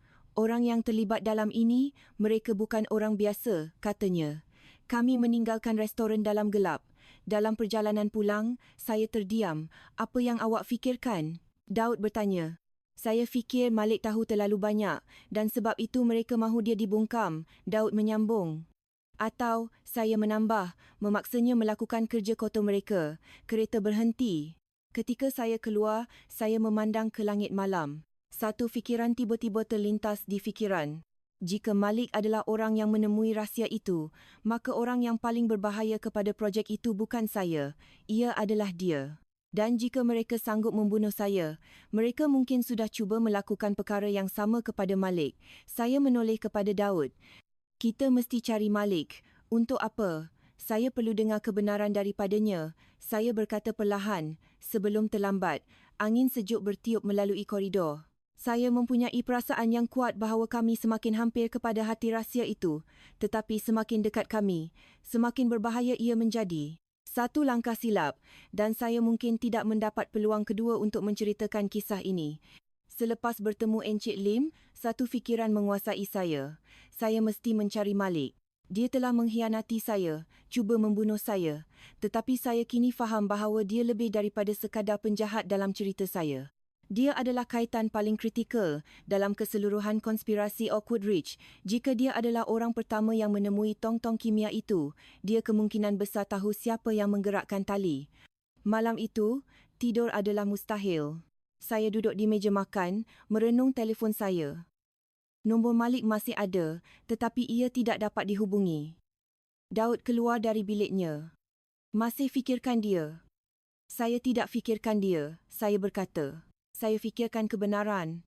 Dia duduk berhadapan dengan saya. Katalah awak jumpa dia. Kemudian apa? Saya akan tanya dia segalanya. Dan jika dia tidak bercakap, saya terdiam seketika. Saya akan buat dia bercakap. Daud memerhati saya lama. Awak memang dah banyak berubah. Saya tersenyum samar. Pengalaman hampir mati memang begitu. Pagi esoknya, Ben menelefon awal. Saya ada berita. Jantung saya berdebar kencang. Apa dia? Saya bertanya. Saya tanya sekitar tapak itu. Seseorang nampak Malik 2 hari lalu. Saya segera berdiri. Di mana? Dekat kompleks gudang lama di belakang harta benda itu. Adakah dia bersembunyi di sana? Daud bertanya. Tak pasti. Ben menjawab. Tapi sumber saya cakap dia sedang bertemu seseorang. Siapa? Saya bertanya. Ben terdiam. Seorang lelaki tua. Saya mengerutkan kening. Tua? Ya, Ben menyambung. Tak nampak macam pekerja binaan atau jurutera. Macam mana rupa dia? Daud mendesak. Macam bos. Satu perkataan itu menyenyapkan bilik. Awak tahu siapa dia? Saya bertanya. Belum, Ben berkata. Tapi mungkin seseorang dari kumpulan Vance. Ada lagi. Tapak itu sebahagiannya dikunci malam tadi. Saya terkejut. Kenapa? Kabar angin mengatakan mereka menemui kebocoran bahan kimia. Daud dan saya bertukar pandangan. Jika itu benar, rahsia di bawah tanah mula terbongkar. Saya rasa kita patut pergi ke sana, kata Ben. Daud segera membantah. Tidak, terlalu berbahaya. Tetapi saya tahu, saya tidak boleh berhenti sekarang, saya akan pergi. Mawar, awak gila, kata Daud. Saya perlu jumpa Malik, saya berkeras. Saya perlu dengar kebenaran dari mulutnya sendiri. Daud mengeluh. Baiklah, tapi saya akan ikut awak. Petang itu, kami memandu kembali ke Oakwood Ridge. Langit mendung, awan kelabu tergantung rendah di atas tapak pembinaan yang luas. Di kejauhan, saya dapat melihat trak dan jentera berdiri terbiar, seolah-olah kerja telah berhenti secara tiba-tiba. Ben sedang menunggu di pintu sisi. Saya dah bercakap dengan pengawal keselamatan, katanya perlahan. Malik dilihat di sini malam tadi. Tiada siapa nampak dia pergi. Rasa sejuk menjalar di tulang belakang saya. Maksud awak? Ben menggelingkan kepala. Saya tak tahu. Kami menyelinap di sekeliling pagar dan menuju ke arah gudang lama. Ben telah menyebut, laluan tanah kosong. Satu-satunya bunyi adalah angin yang menggoncang kepingan logam yang longgar. Apabila kami menghampiri gudang terbesar, saya berhenti. Awak dengar tak? Dengar apa? Daud bertanya. Suara, kami terdiam sebentar. Kami dapat mendengar orang bercakap dari belakang bangunan. Saya memberi isyarat kepada yang lain untuk senyap dan merangkak lebih dekat. Mengintai melalui celah antara dua panel logam bergelombang, saya melihat dua lelaki. Seorang membelakangi saya, tetapi saya mengenalinya serta-merta. Itu Malik. Rambutnya kusut. Pakaiannya berkedut. Lelaki lain lebih tua, memakai sut tajam. Itu adalah lelaki dari laporan berita yang pernah saya lihat dalam foto. Saya dapat mendengar suara Malik yang tegang. Saya dah buat apa yang awak suruh. Suara lelaki lain seperti ais, tapi dia masih hidup. Saya tak sangka. Saya tak kisah apa yang awak sangka. Lelaki itu memotong percakapannya. Dia melangkah lebih dekat kepada Malik. Awak cuma perlu ingat satu perkara. Rahsia itu tak boleh terbongkar. Jantung saya berdegup kencang. Jika perlu, lelaki itu menyambung. Kita akan uruskan seorang lagi. Tangan saya mula menggigil. Dia bercakap tentang saya. Malik terdiam seketika. Saya tak nak bunuh dia. Lelaki itu ketawa. Bunyi pendek hambar. Tapi awak dah cuba. Dan kalau awak tak nak mati sendiri, awak akan buat lagi. Hembusan angin membanting pintu yang longgar, membuatkannya berkeriut kuat. Saya melangkah ke belakang, jantung saya berdegup kencang. Saya tahu pasti sekarang. Malik bukan dalang utama, lelaki lain ini adalah dalangnya. Dan jika saya mahu kebenaran sepenuhnya, saya perlu tahu siapa dia sebenarnya. Saya menekan diri saya pada dinding logam sejuk gudang. Jantung saya berdegup begitu kencang sehingga saya yakin mereka boleh mendengarnya di dalam. Kata-kata lelaki itu bergema di kepala saya. Jika perlu, kita akan uruskan seorang lagi. Orang itu adalah saya. Daud berada di belakang saya, menarik lengan baju saya. Mawar, kita kena keluar dari sini. dia berbisik. Saya menggelengkan kepala. Belum lagi. Ben mendekat. Kita sekurang-kurangnya perlu tahu siapa lelaki itu. Kami terdiam mengintai melalui celah itu lagi. Di dalam, Malik berdiri berhadapan dengan lelaki bersut itu. Dalam cahaya malap, saya dapat melihat wajahnya dengan lebih jelas. Saya terkesiap perlahan. Saya pernah melihatnya sebelum ini, bukan secara peribadi, tetapi di bahagian perniagaan akhbar. Dia adalah wajah yang biasa di majlis pecah tanah projek dan persidangan pelaburan. Tiba-tiba, ia terlintas di fikiran. Robert Vance, naib presiden kumpulan pembangunan Vance, lelaki yang mereka panggil dalang di sebalik projek Oakwood Ridge. Daud juga mengenalinya. Itu dia, bisiknya. Ben mengeluh. Saya tahu. Di dalam, perbualan diteruskan. Awak faham akibatnya. Kalau ini terbongkar, Vance berkata perlahan. Saya tahu. Malik membalas. Kepalanya tunduk. Bukan hanya projek itu. Vance menyambung. Ramai orang akan masuk penjara. Malik tidak berkata apa-apa. Vance melangkah lebih dekat. Awak yang jumpa tong-tong itu. Awak yang menandatangani tinjauan tanah palsu. Jadi kalau sesiapa bercakap, awaklah yang pertama mereka cari. Tangan Malik mengepal. Awak janji. Saya janji, Vance menyampuk. Saya janji akan lindungi awak. Dia terdiam, suaranya bertukar dingin. Dengan syarat awak buat tepat seperti yang saya cakap. Malik menatap lantai. Saya cuba bunuh dia, tapi dia selamat. Vance ketawa kecil. Halangan kecil. Dia berpaling dan berjalan beberapa langkah. Ada cara lain. Mendengar itu, darah saya mengalir dingin. Daud menarik lengan saya lagi. Mawar, cukuplah. Saya mengangguk. Kami berundur perlahan. Berhati-hati. Cuba tidak membuat bunyi. Hanya apabila kami kembali ke padang terbuka, barulah saya akhirnya dapat bernafas. Jantung saya masih berdebar kencang. Kita kena panggil polis, kata Ben perlahan. Betul, Daud bersetuju. Tetapi saya menggelengkan kepala. Belum lagi. Mereka berdua memandang saya, terkejut. Kenapa? Kami tak ada bukti, saya berkata. Kami dengar mereka, Ben berhujah. Hakim takkan terima keterangan kami sebagai bukti, saya membalas. Kami perlukan rakaman. Kami perlukan dokumen. Daud termenung. Jadi, apa rancangan awak? Saya melihat kembali ke arah gudang. Malik, maksud awak? Ben memulakan. Saya mesti bercakap dengannya, saya berkata. Tidak, terlalu berbahaya. Daud membantah. Tetapi saya tahu ini adalah satu-satunya peluang kami. Dia diugut. Saya berkata, saya nampak itu. Tapi dia masih cuba bunuh awak. Ben mengingatkan saya. Saya terdiam seketika. Mungkin dia fikir itu satu-satunya cara untuk bertahan. Daud memandang saya lama. Baiklah, akhirnya dia berkata, tapi awak takkan pergi ke sana sendirian. Kami kembali ke kereta. Apabila kami memandu pergi, saya melihat buat kali terakhir ke gudang lama itu. Langit semakin gelap dan lampu keselamatan tapak itu mula berkelip-kelip. Saya tahu konfrontasi terakhir akan datang. Jika kami dapat bukti, jika Malik bersetuju untuk bercakap, seluruh rahsia Oakwood Ridge akan terbongkar. Tetapi jika kami gagal, saya tidak akan mendapat peluang kedua. Malam itu, kembali ke Pangsapuri, saya mendengar klip pendek yang berjaya saya rakam di telefon saya. Suara Robert Vance jelas. Rahsia itu tak boleh terbongkar. Itulah kuncinya. Saya mematikan rakaman dan melihat ke arah bandar. Esok, saya akan bertemu Malik. Dan apabila pertemuan itu selesai, kebenaran tidak akan lagi terkubur. Malam sebelum saya bertemu Malik lagi, saya hampir tidak tidur. Bukan kerana takut. Ia adalah beban mengetahui bahawa pertemuan ini boleh menentukan segalanya. Jika Malik bersetuju untuk bercakap, rahsia itu akan terbongkar. Tetapi jika dia menolak, atau lebih teruk, jika Robert Vance mengetahuinya, esok boleh menjadi hari terakhir saya di bumi. Pagi itu mendung dan kelabu. Daud memandu dengan Ben di belakang. Kami kembali ke lanskap Oakwood Ridge, yang biasa dan sepi. Saya akan masuk dulu, saya berkata. Mawar, kalau ada apa-apa yang tak kena, awak terus keluar dari situ, Daud memberi amaran. Saya mengangguk.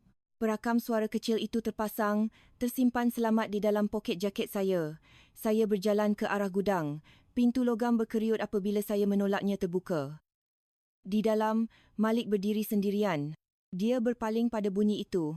Apabila dia melihat saya, wajahnya pucat. Mawar. Saya berdiri beberapa kaki daripadanya. Awak tak terkejut. Dia terdiam. Saya rasa awak akan datang. Saya tersenyum pahit. Selepas awak racun saya, awak benar-benar fikir saya akan biarkan saja? Dia melihat ke bawah. Saya minta maaf. Awak minta maaf untuk apa? Saya mendesak. Untuk segala-galanya. Saya menggelengkan kepala. Tidak, saya perlukan kebenaran tentang tong-tong kimia itu. Ekspresinya berubah. Awak cukup tahu bahawa awak sedang diugut. Dia memandang saya. Mawar, awak tak sepatutnya ada di sini. Kenapa tidak? Kalau mereka tahu, awak tahulah. Dia berhenti bercakap. Mereka akan bunuh saya. Saya menghabiskan ayatnya. Mereka dah cuba pun. Tangan Malik mengepal. Saya tak nak buat, kata Malik. Tapi awak tetap buat. Dia menutup matanya. Saya tak ada pilihan. Awak sentiasa ada pilihan. Saya berkata perlahan. Awak boleh cakap benar. Angin menggoncang kepingan logam yang longgar di gudang itu. Malik menatap saya lama. 2 bulan lalu, dia memulakan, semasa tinjauan tanah. Kami menemui tong-tong itu. Pada mulanya, saya fikir ia cuma sisa industri lama, tapi kemudian kami menemui kebocoran. Jantung saya berdegup kencang. Mereka suruh saya memalsukan laporan untuk menghapuskan sebarang sebutan tentang bahan kimia. Robert Vance adalah orang yang memberi arahan itu, dan awak bersetuju. Saya bertanya.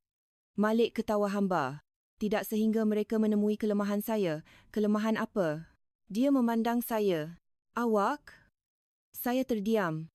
Dia cakap, kalau saya tak bekerjasama, awak akan alami kemalangan. Kerongkong saya tercekit. Kemudian, dia beritahu saya apa yang perlu saya lakukan. Malik menyambung. Racun awak.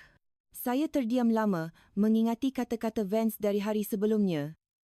Jika perlu, kita akan uruskan seorang lagi. Kenapa awak tak lari saja? Saya bertanya. Saya cuba, kata Malik pahit.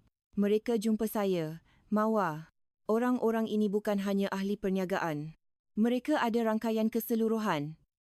Kalau begitu, itu sebabnya kita perlu dedahkan mereka. Dia menggelengkan kepala. Tiada siapa yang akan percaya kita. Saya mencapai poket jaket saya, mengeluarkan perakam kecil itu. Saya ada bukti. Malik memandang dari peranti itu ke wajah saya. Awak masih lagi melulu. Sebelum saya sempat membalas, kami terdengar sebuah kereta berhenti di luar. Sebuah sedan hitam, pintu terbuka dan Robert Vance keluar. Dia memandang terus ke arah kami. Saya dah agak awak akan datang, jantung saya berdebar kencang. Dari belakang gudang, Daud dan Ben berlari masuk untuk berdiri bersama saya. Vance ketawa dingin. Awak fikir awak bertiga boleh hentikan saya? Saya mengangkat perakam suara itu. Apa yang saya perlu lakukan hanyalah melepaskan ini. Dia tersenyum. Awak fikir saya tak merancang untuk ini? Tepat pada ketika itu, bunyi siren kedengaran. 3 kereta polis memecut di jalan masuk. Robert Vance terdiam. Ben melangkah ke hadapan. Saya dah hantar segala-galanya kepada akhbar dan polis sejam yang lalu. Daud menambah, sudah berakhir. Vance, gudang itu menjadi huru-hara apabila pegawai-pegawai menyerbu masuk. Apabila mereka menggari dia. Vance memandang kembali ke arah saya, matanya penuh dengan kebencian, tetapi kali ini dia tidak berdaya. Seminggu kemudian, cerita itu menjadi berita utama setiap akhbar. Projek Oakwood Ridge dihentikan. Sisa toksik sedang digali. Robert Vance dan beberapa rakan kongsinya disiasat oleh pihak berkuasa persekutuan. Malik juga perlu dibicarakan atas cubaan membunuh, tetapi kerana kerjasamanya, dia menerima hukuman yang lebih ringan. Pada hari perbicaraan beliau berakhir, saya berdiri di luar mahkamah memandang ke langit. Selepas segalanya, saya masih hidup dan kebenaran akhirnya terbongkar. Hidup saya tidak akan sama lagi. Tetapi sekurang-kurangnya saya tidak membiarkan rahsia gelap itu terkubur. Kisah ini adalah perjalanan seorang wanita yang dari tempat pengkhianatan dan hampir mati, mendedahkan konspirasi besar yang tersembunyi selama bertahun-tahun. Di sebalik perkahwinan yang retak tersembunyi plot wang, kuasa dan kebenaran yang terkubur dalam-dalam di bumi. Ia menunjukkan bahawa apabila orang berani menghadapi ketakutan mereka dan tanpa henti mengejar kebenaran, keadilan akhirnya boleh menang. Kisah ini mengingatkan kita bahawa tidak kira kesusahan, kebenaran dan keberanian adalah aset terbesar kita.